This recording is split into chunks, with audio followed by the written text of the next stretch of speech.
Hey guys, welcome back. My name is Abhijith Hegde. In today's video, I'm going to show you how to use AutoPan in a very creative way to create some movement in your track. So let's get started. So to start things off, we're going to head over to our audio effects section and I'm going to load in an AutoPan. Now an AutoPan can be used to create some sort of panning movement for individual channels. So that can be done by using the amount section here. So for example, make sure you're using your headphones for this.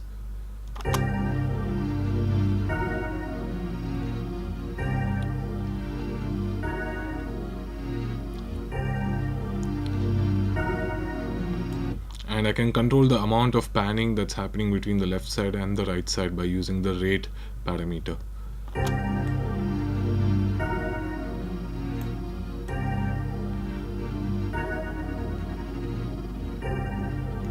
Using the rate, I can create some really nice movements within the track, which you can use via automation in your tracks to make sure your track is interesting.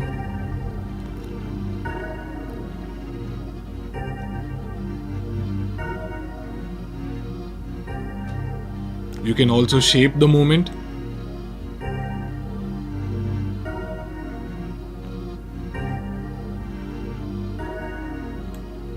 And create more interesting variations.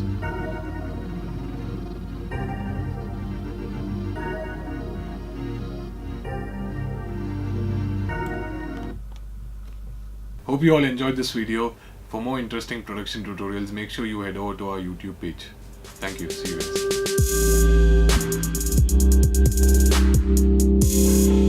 guys.